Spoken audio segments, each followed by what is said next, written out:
It's a mystery continent at the bottom of the world, and the largest single mass of ice on Earth.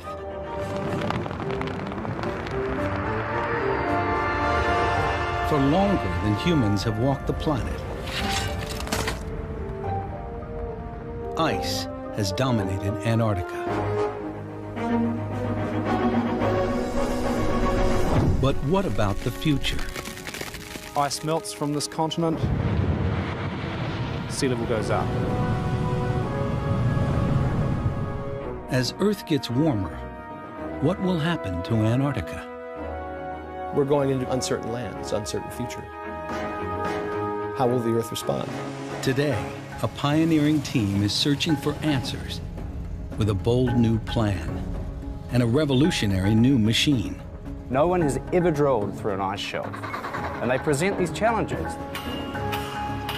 They must drill down nearly a mile and more than 20 million years deep into Antarctica's ancient history. In this unforgiving place, it's never been done before. It's quite amazing when you think about where we are and what we're doing. Anything can go wrong at any minute. The stakes are high because the secret to Earth's future lies buried in Antarctica's past. Right now on Nova, Secrets Beneath the Ice.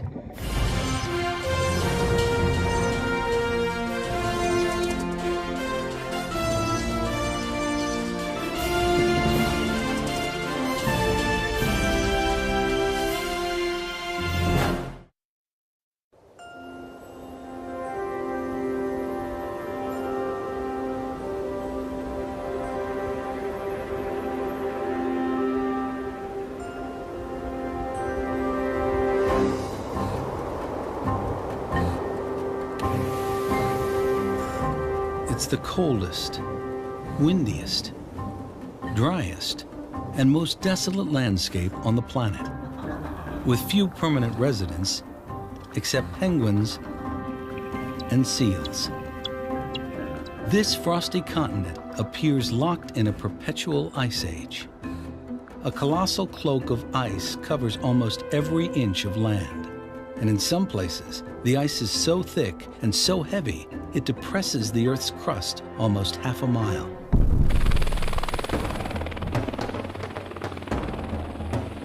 Some people call it Earth's freezer, but scientists call Antarctica the ice.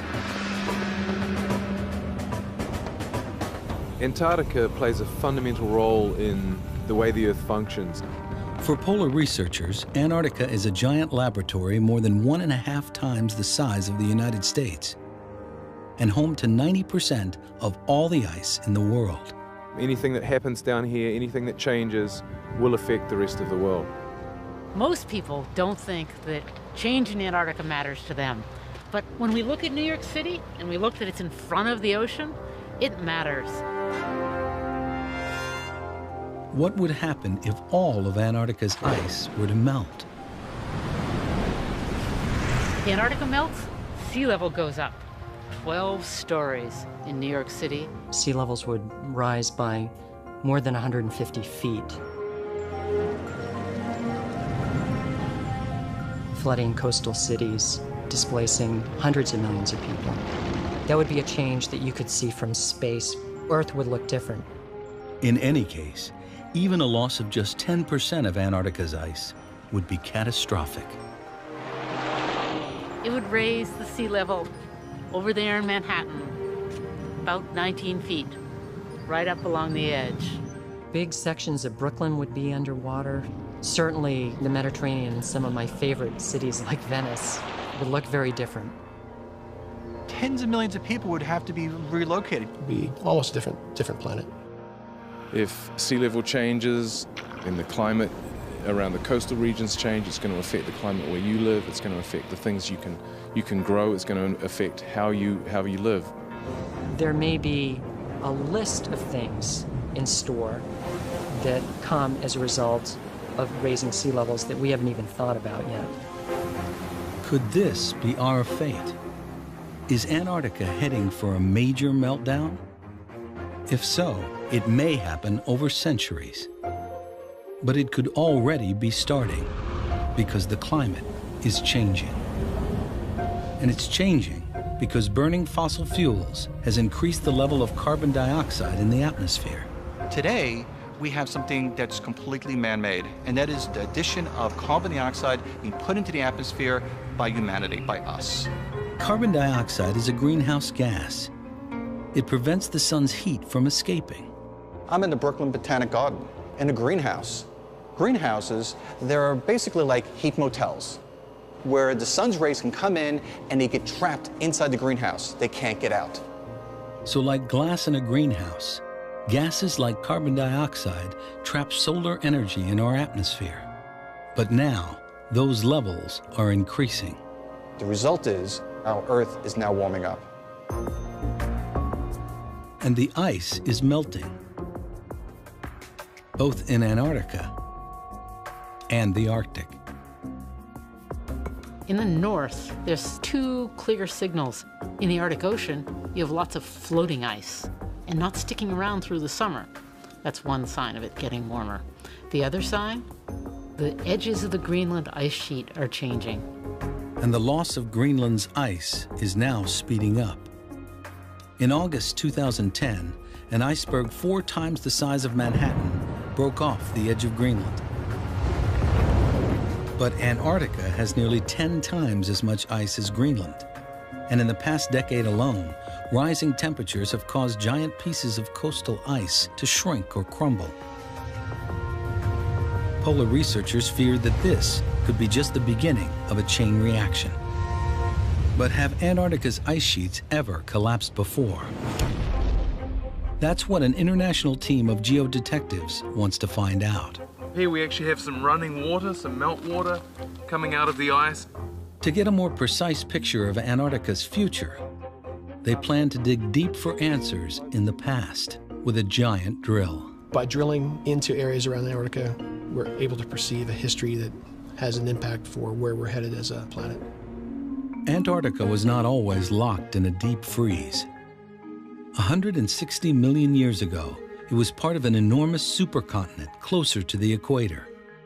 At the time, Earth was much warmer than today, and fossil evidence suggests this giant landmass was a tropical habitat teeming with dinosaurs. Eventually, the supercontinent broke apart, and Antarctica drifted south. As Earth was getting colder, falling carbon dioxide levels and powerful ocean currents cooled the isolated continent even further. And then, around 34 million years ago, ice slowly began to form. It would take millions of years for Antarctica to finally lock into a deep freeze.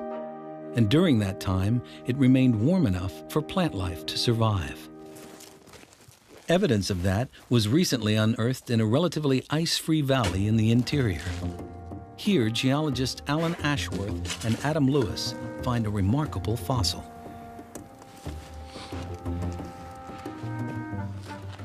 Oh, a leaf. Is that a leaf? There's a leaf right there. Hey! That leaf fell into the mud maybe 20 million years ago. That may be the best leaf yet. That's a sweet leaf. And then they find something extraordinary. This is like a peat moss. And then if we, tease some of this out, they're like freeze-dried. Under the microscope, these brittle mosses are in pristine condition. These moss fossils are not rock, but actual plant tissue, the last vestiges of vegetation from a time when Antarctica was still warm. They were found under a layer of volcanic ash that dates back millions of years. This is the original moss tissue, and even the cells are preserved in these fossils. These plants were flash frozen when Antarctica plummeted into a deep freeze that preserved them until today. It's mind-boggling. The only way is to say the climate remained very, very cold, it remained very, very dry, and it did not warm up for even relatively short periods of time in this location. Otherwise, these things are gone. Now, as Earth is heating up, what will happen to Antarctica? Will it melt, raising sea levels all over the planet? How sensitive is this frozen land to the temperature changes we currently face? But before researchers can investigate in Antarctica, last-minute testing is taking place here, over 2,000 miles away, in the countryside of New Zealand, with a brand new drill. Yeah, it's a shakedown. We've got a few leaking connections and things that don't quite fit as well as they need to, a little bit of modifications required. Pretty common with a brand new piece of equipment. Weighing in at a whopping 40 tons, this mechanized marvel is as heavy as a humpback whale and just as large. Towering some 5 stories high, the giant rig will soon dwarf everything in sight, except the ice. This will be the largest drill rig in Antarctica that's used on land. And this mammoth rig can drill in more than one place. That's because it's mounted on a sled.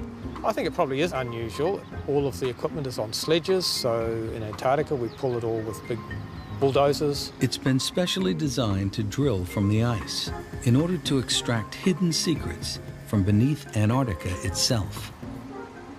This unique multinational enterprise is called ANDRIL, the Antarctic Drilling Project. For team leader David Harwood, it's a dream come true. As a scientist, there's a passion. There's a passion that comes in trying to figure this out, trying to identify what has been the past history of the ice sheet, and wondering what the future might hold. Soon, the giant drill will be dismantled and ready for a long sea voyage.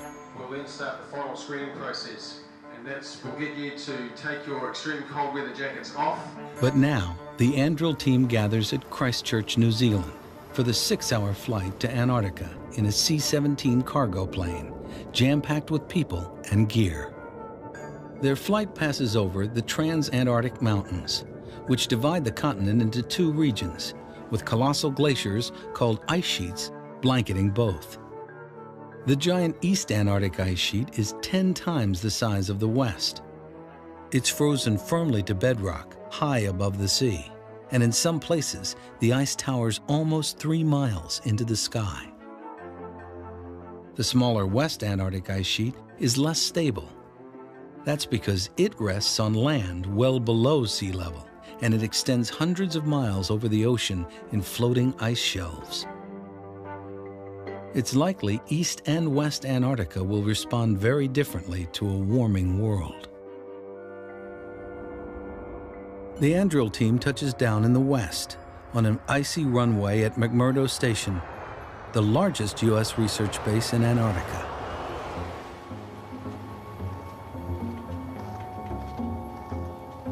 As David Harwood and Richard Levy step out onto the ice, the first thing they notice is the weather.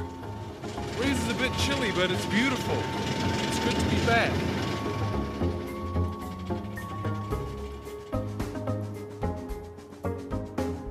It's October, springtime, and it's minus 20 degrees. It's the earliest I've ever been down to Antarctica, and it's very cold. When the wind picks up, it's rather an unpleasant place to be working. When the wind isn't blowing and the sun's shining, it's actually really quite nice, but very cold.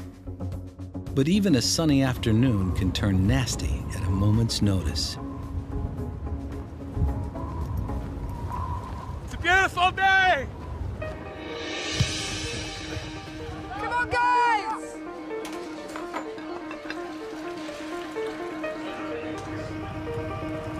McMurdo Station has been a vital hub of research for over half a century. What began as a tiny outpost has over the years grown into a small town. McMurdo houses a population of 200 people year-round. But during the research season, it becomes home base for over 1,000. Every year, McMurdo supports scores of research projects, providing lab facilities, food and supplies, and survival training for teams of scientists who will head out to remote field camps. This season, those numbers include the ANDRIL team of over 50 technicians and researchers from the US, New Zealand, Germany, and Italy. Anduril is funded by their governments and the National Science Foundation. There's probably a week at least of work in McMurdo where we have to get all of our gear sorted out, getting everything we need in order to be able to work and survive out in the field. As they gather supplies for more than a month on the ice, one item is in high demand. Sugar actually heats your body. It gives you quick energy, especially if you're like freezing and we expect to be very cold. We don't really know how much chocolate is enough. We can take up to 560 candy bars, but I'm looking at this and I'm already getting queasy. I'm like, oh, I don't know if I can eat this or not. Hey, David! As Anduril researchers prepare for life in the field, they join hundreds of other scientists fanning out across Antarctica, and many are focused on the same question. Could Antarctica be headed for a meltdown? Over here is Mount Boreas. We're going to have a lot of scientists working together There is a little bit of volcanic ash. and challenging each other's theories, challenging what we know. Look at that. As a community, we're going to find the answers.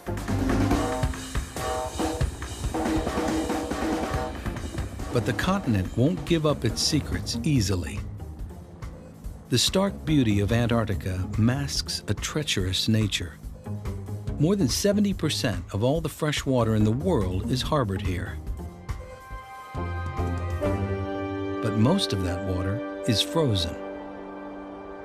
And with less precipitation than the Sahara, Antarctica is the driest desert on Earth. Raging winds of up to 200 miles per hour sometimes blast the frozen terrain, where temperatures can drop to 100 degrees below zero. Only during the short Antarctic summer can most researchers gather precious scientific data from this giant mystery continent. Coming up at 292 for drift. Copy. Wait, right. That's all that, and should be. A 4-hour flight and 400 miles from McMurdo is the center of the West Antarctic ice sheet. And for one team, this is the best way to find out about the past. This is the side of a snow pit. It's a thin wall between two pits. The other side is open so light can shine through. And you can really see the different layers in the pit. So this is 1 year's worth of snow accumulation, and there's a second year's worth of snow accumulation here below it. 2 years of record right here in the snow pit. And of course, we want to go back a lot further in time than that. In order to do that, we can't just use shovels and chainsaws like we did here, so we have to use a drill.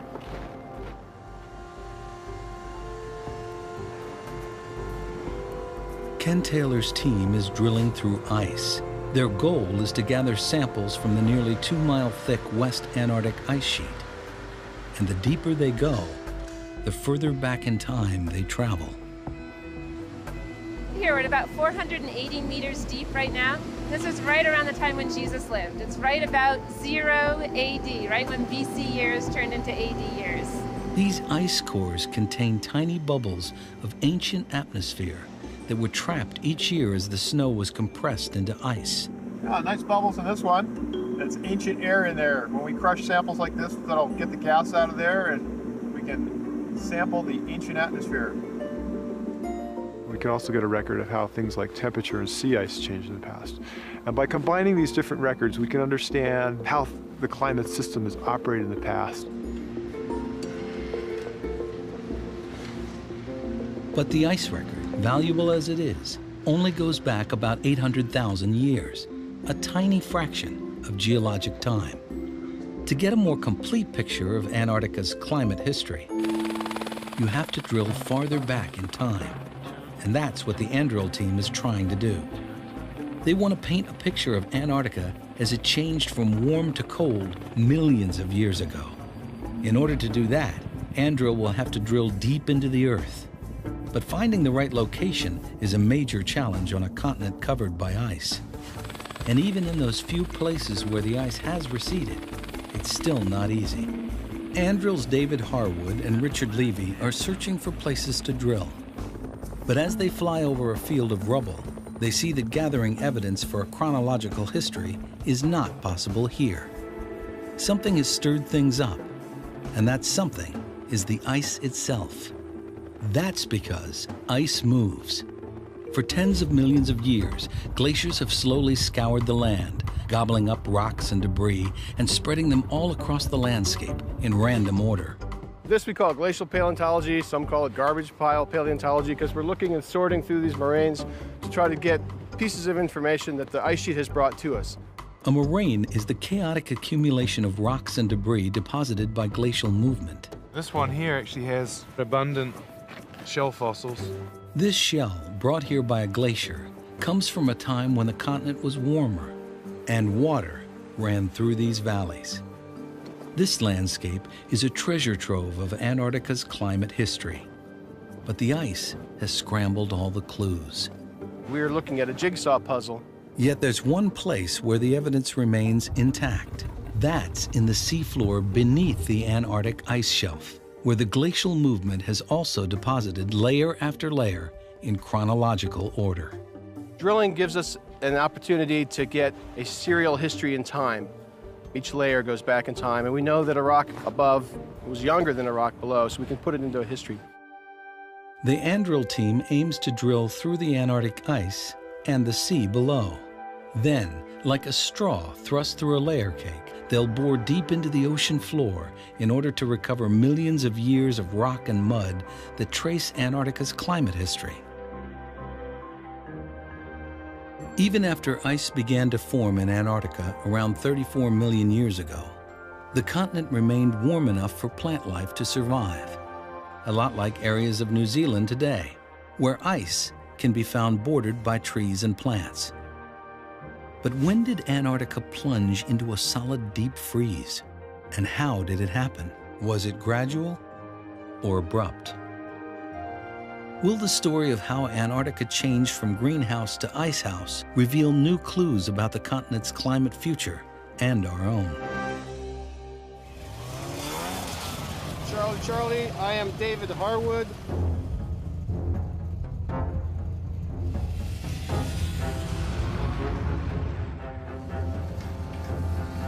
The Andrill team will spend the next few weeks searching for drilling locations from the surface of the ice.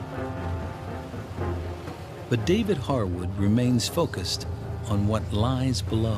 When I'm driving across there, I'm always thinking about what's beneath us. I'm over about 15 feet of ice, and over that, I'm over about 1,500 feet of water, and then into the sediments below that. Here at the bottom of the world, the sun never sets in the summer. And as night blends into day, the work begins in earnest. The team heads out to McMurdo Sound, a place where the ocean freezes annually, creating a precarious platform of floating sea ice that will only last a few months. We're standing right now in the southern part of McMurdo Sound. Seasonally, this region will break out. The sea ice that we're standing on will melt out. It's now strong enough, perhaps 20 feet beneath us is the thickness of ice, and then 1,500 feet of water beneath us as well. Just to be sure they're in the right place, fire in the hole. The team blasts powerful sound waves through the sea ice and into the seafloor below. The result is a sonic street map of layer after layer of rock and mud, each one representing a different era of the past. By looking into the past, we can maybe project into the future. How dynamic has been the behavior of the ice sheets? Have they been static and slowly changing? How active a player have they been?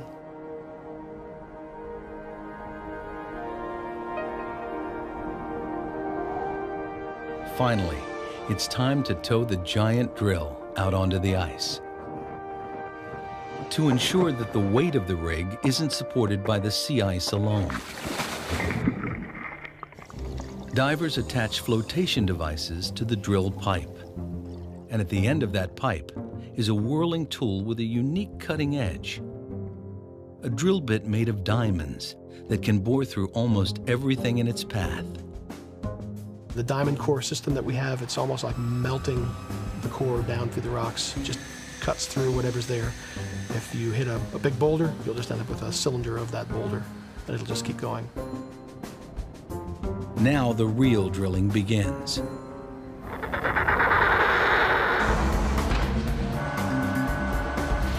There's not a minute to waste because the Antarctic research season is so short. The crews work around the clock to recover cores of rock that trace Antarctica's ancient past.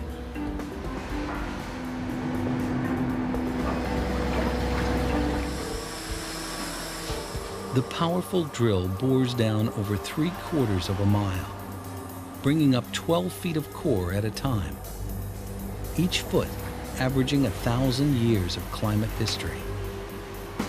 It's an astonishing feat. It's quite amazing when you think about where we are and what we're doing. We've got a drill rig, a 60-ton to 90-ton with all the equipment on it, drill rig sitting behind us here on 8 meters of sea ice, above 380 meters of water, and then we're drilling down into the seafloor below that with a 3 to 4 inch diameter pipe that's turning round and round like a piece of spaghetti hanging down through the water and into the ground, and it's wobbling around a bit, and we're turning around and bringing core up from deep within the earth. Anything can go wrong at any minute with this process. And all too soon, it does. Sometimes even a drill bit made of diamonds can run into trouble.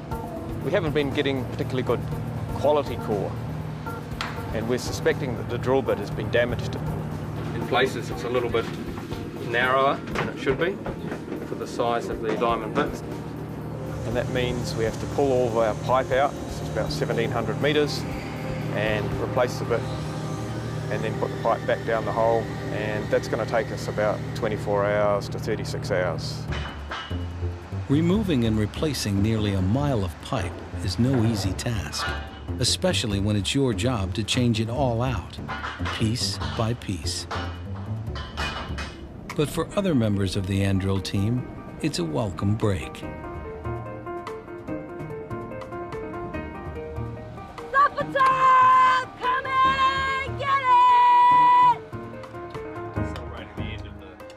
In an extreme environment like Antarctica, nobody's on a diet. Your body is working so hard to stay warm, packing away 6,000 calories or more a day is not an indulgence, it's a necessity. Is there coffee on the stove? And because Antarctica is drier than the hottest desert, dehydration is a constant concern. And keeping the drill up and running is another.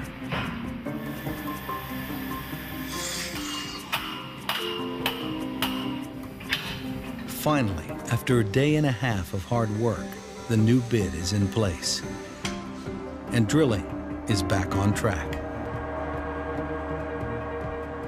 They recover a 12-foot length of core, wrapped in a protective cover. Workers carefully carry it back to the lab to be examined. When they crack it open, it's in perfect condition. This mud and rock is more valuable than gold because each core is a time machine. We're currently down at a depth of about 440 meters. That's about a 1/4 mile down, corresponding to a time at least 15 million years ago, when Antarctica was still warm. As the cores are recovered, each section is sliced lengthwise, X-rayed, and scanned in labs at the drill site and back at McMurdo. These cores came out of the ground 3 days ago. They were split yesterday. They were imaged yesterday. Sedimentologists worked the night shift, 12 hours, describing these cores millimeter by millimeter, looking at the color, size ratios, any kind of structure they see in a core, trying to understand how these sediments were deposited. Each core tells a story depending on its texture, color, and contents. And some of those stories are spectacular. We're seeing some macrofossils, some large shells. These shells are evidence of warmer times, even as Antarctica is icing up. This is one of the most spectacular fossils found within Andrill this season. This is a scallop. Now, this kind of scallop simply do not live in extreme polar waters. And there are other clues, some of them nearly invisible. Hidden inside these cores are shells of microscopic algae called diatoms. For androclimate detectives, these tiny diatoms create a highly revealing picture of the past. Because not all diatoms are alike. Some species are adapted to colder conditions, while others flourish in warmer waters. We use them as biological markers, index of different environmental conditions, cold or warm, frozen waters or open ocean waters. Again, the Andrel team examines cores from around 15 million years ago. They find smooth green sands containing diatoms that thrived in relatively warm water, confirming this was a time before Antarctica finally froze over. This is a very well-defined warm period. Iceberg-free waters, open waters where diatoms are growing and thriving. You can see this persisted for quite some time. A picture is beginning to form of a long period of transition, starting 34 million years ago, when a cooling climate led to the formation of ice. But even so, conditions remained relatively mild. But when did Antarctica finally slip into a deep freeze? The answer lies in cores from around 14 million years ago. Instead of smooth and green, these cores are rocky and gray, and some contain diatoms that thrived in cold glacial waters. This amazing discovery reveals a rapid change from cool to frozen. It fills in what has always been a blank page in Antarctica's climate history. Next season, they'll attack another crucial question. After Antarctica froze 14 million years ago, did the ice ever melt? Or has it remained a frozen wilderness right up until today? That answer will have to wait. Cracks in the sea ice tell the team it's time to return to base.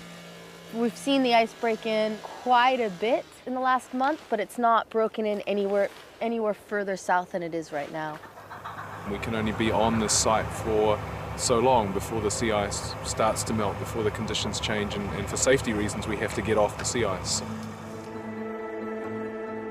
The precarious sea ice of West Antarctica may come and go with the seasons. But what about the giant East Antarctic ice sheet?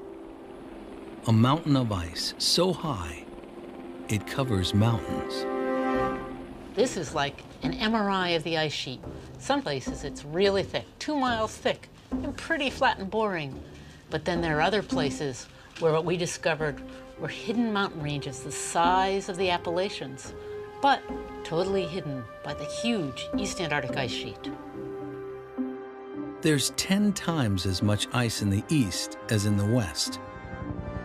But a small portion of the east has almost no ice at all.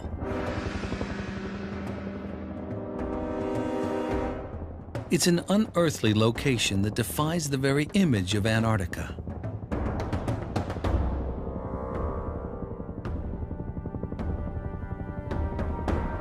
These are the dry valleys, cold, barren, and except for a few scientists, almost completely devoid of life.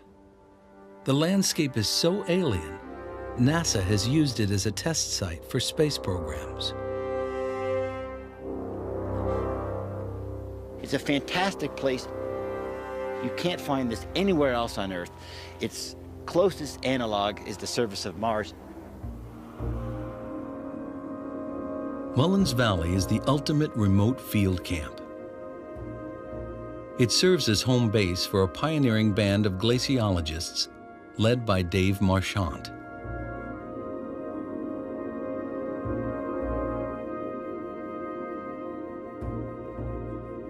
Marchant and his team are conducting research the rugged, old-fashioned way. They'll live in tents and won't be picked up for 2 months.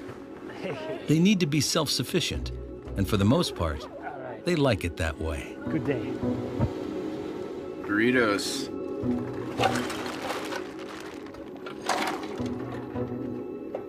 The good thing about working out here is it's actually a double-edged sword. You come out here, you have no contact with the outside world, no email, no real telephone contact, so you can totally immerse yourself in the science. And that allows you to think 24 hours a day about what you're doing. The other side of that is you have no idea what's going on outside. Hi. At the beginning of the season, I didn't like it when you would breathe and the frost would form on the outside of the sleeping bag, but it's warmed up now and it's a little more comfortable in the morning. Small setups like we have, which are helicopter supported, are isolated. They're among the most isolated in the region. And as a result, we have to check in daily with McMurdo. I'm trying to heat the batteries up so that we can get a signal out. Right now, there appears to be no satellite coverage and the batteries are a little bit cold, so I'm trying to warm it up. Sometimes you have to contort your body in various ways to get the signal. No, we're not, we don't have enough signal yet. Well, here we go. We've got something that might work. Mac Ops, this is Gulf 054 Mullins Valley. We have 7 on board and all is well. Over. We lost transmission. This valley holds an incredible record. This area is so dry and so cold that the landscape is pristine. The rocks we see here are millions of years old. Marchant believes that little has changed here for millions of years. What to me is exciting is that we're walking on an ancient landscape. Imagine living 10 million years ago in Antarctica. This is what you'd see, exactly as it is today, hardly modified at all.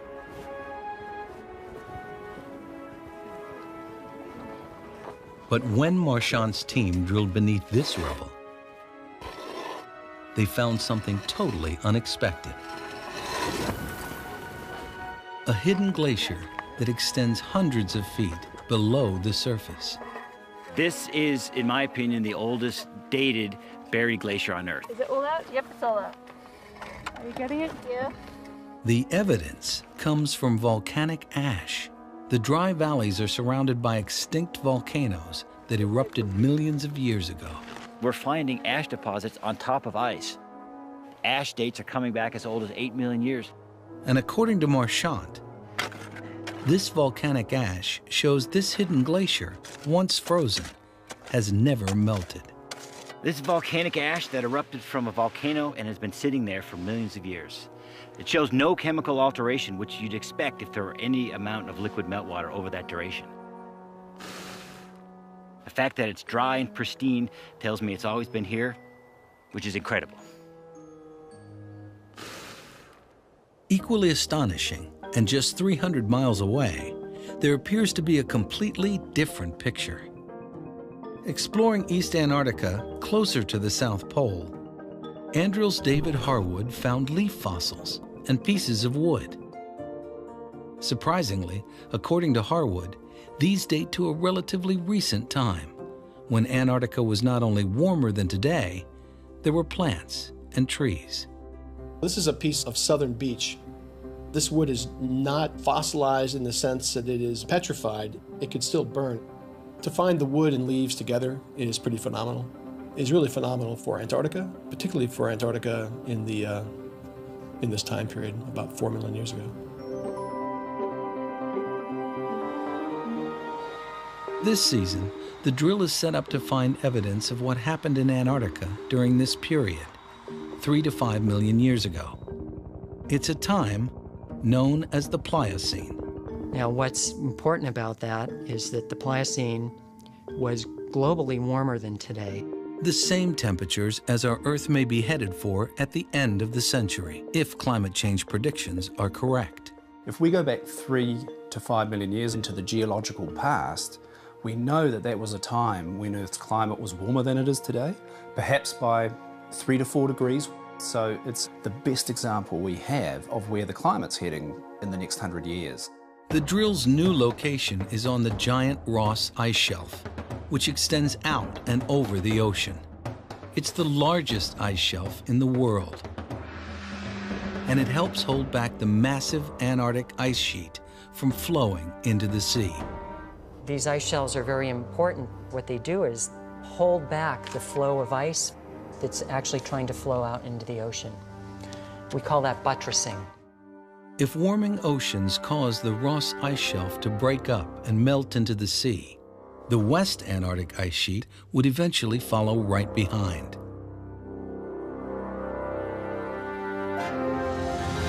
The Andril team is looking for the answer to a critical question. When Earth was warming during the Pliocene, what happened to the ice? Did the Ross Ice Shelf melt, taking the giant ice sheets with it? Drilling on an ice shelf brings with it a unique set of technological challenges.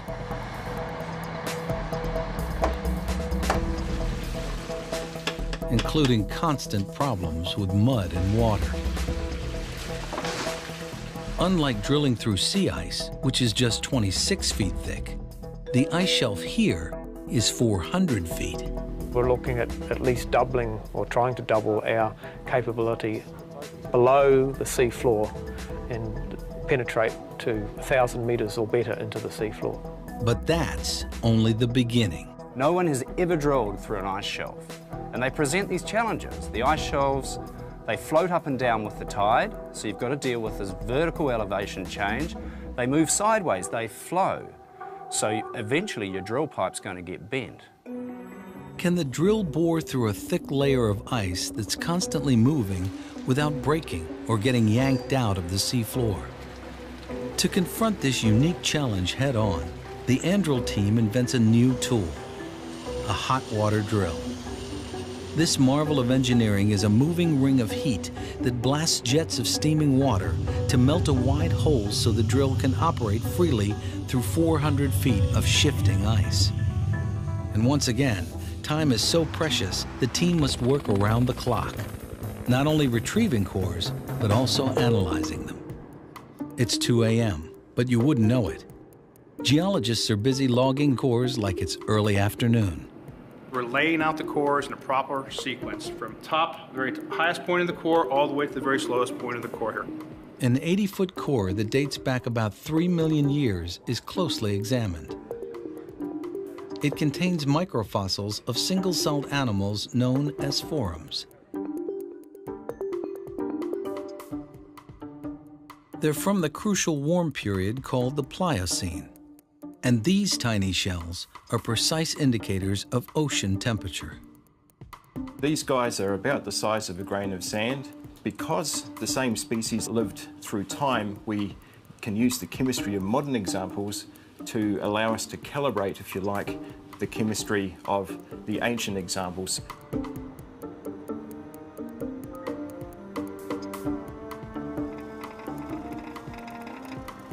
What Gav's doing here is he's measuring the amount of two metals, magnesium and calcium, that are in the ocean and get incorporated into the shell of the foram when it's growing in that ocean. And that process is dependent on the temperature of the ocean. So if we know the magnesium, we know the calcium, we can determine the temperature of the ocean at the time that foram lived. And because of that, Andril researchers can now calculate Antarctic water temperatures during the Pliocene. What this is telling us is temperatures were 3 to 4, perhaps 5 degrees above present. Even just 1 degree rise in ocean temperatures in the waters surrounding Antarctica will attack and begin to melt the ice shelves from below very quickly. The air temperatures will stay cold enough to keep things frozen at the surface, but what we're worried about is the ice being attacked from beneath, not from above. And the cores reveal that this is what happened during the Pliocene, when global climate was warming. But they display even more change than expected, revealing not only a patchwork of glacial rubble, but also smooth mud from open seas, indicating that ice both froze and then melted many times. There's a really important change right here.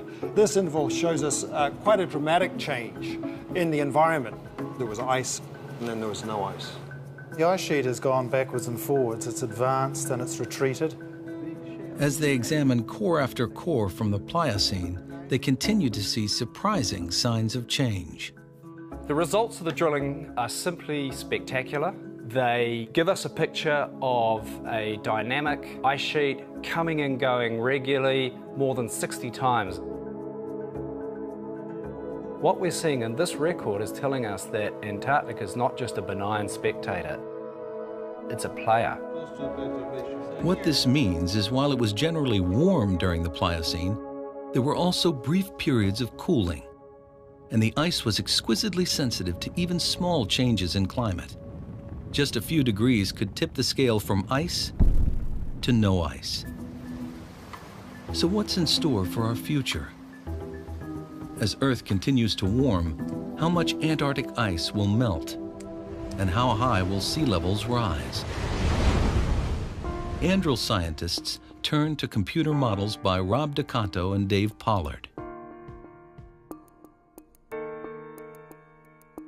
We developed these climate models based on our best understanding of the physics of the climate system and, in this case, ice sheets. And now, information from Anduril is added to the climate model.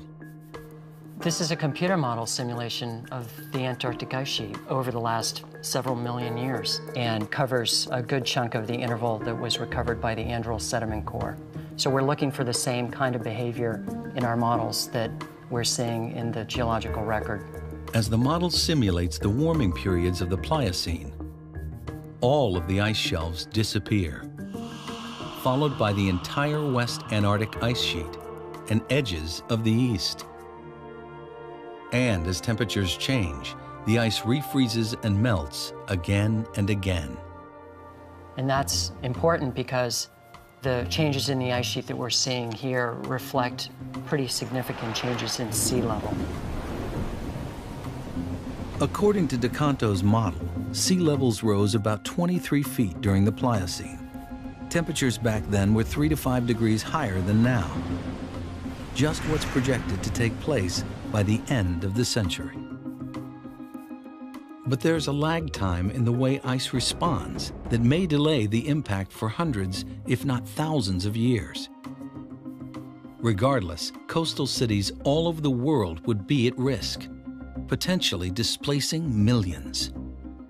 We would be remapping places like Boston and New York, the Bay Area, not to mention, of course, places like Louisiana, Miami, New Orleans, of course.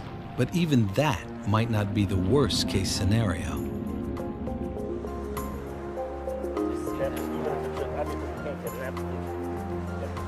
Things were very similar to today in terms of our climate. Tim Naish brings Rob DeCanto to New Zealand to look at a possibility that's even more frightening. This is the first time I've seen the actual direct evidence for what the models are doing. You're seeing a deepening sea level rise up through here.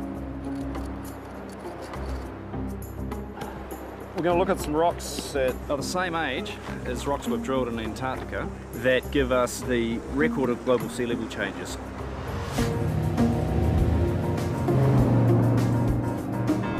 Here along the Rangitikei River, tectonic forces have raised the land and the river has cut into the earth to expose layer after layer of sediment that once was the sea floor. What they find are shells dated to the warming era of the Pliocene. These shells provide a way to chart sea level in the past because some of these species still exist today. Many of these shells you see in here actually live today. So they live around the coastline, and we know the water depths they live in today. So by breaking them out of these rocks and identifying them, we can say the depth they were living here over 3 million years ago. Because these shellfish live on the sea floor and can only survive in water at specific depths, they suggest that sea levels in the Pliocene were much higher than even the computer models predict. This is really it, Rob. This is where we would say we have the evidence for sea level being up to as much as 20 metres above present. That's over 60 feet. In order for sea level to have risen that high, an enormous amount of ice must have melted. And this raises a startling possibility that a large part of the vast East Antarctic ice sheet melted along with the West. And if it melted once, could it melt again? That could be a very bad thing because that would actually produce a contribution to future sea level change that we really haven't been thinking about. This presents an even more dangerous and unpredictable picture of Antarctica. What's been surprising is even geologists thought that glaciers and ice sheets were these large static features, which we would never really see change in our lifetime. But glacial processes are no longer quite as glacial. Things are moving faster than we had thought. What's driving these changes are rising levels of greenhouse gases. In the next 5 years, greenhouse gas levels will be like they were in the Pliocene. But we're not just going back to the Pliocene. Some of the projections put CO2 levels at twice the concentrations of the Pliocene by the end of the next century. We're essentially going back to the time of the dinosaurs, when there was very little ice on the planet and there were forests covering Antarctica. And signs of change are already here.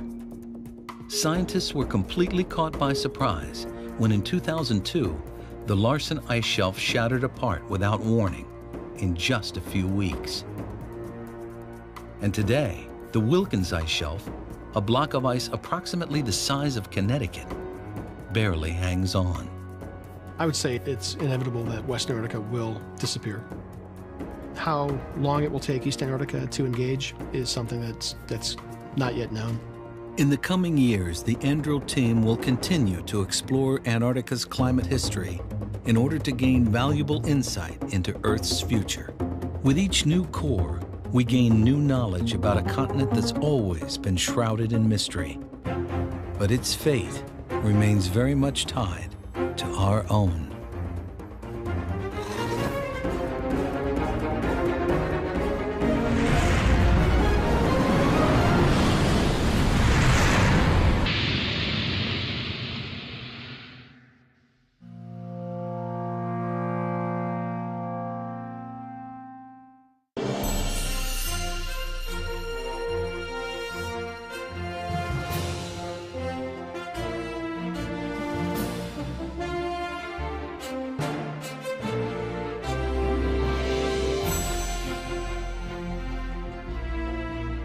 This NOVA program is available on DVD at shawpbs.org or call 1-800-PLAY-PBS.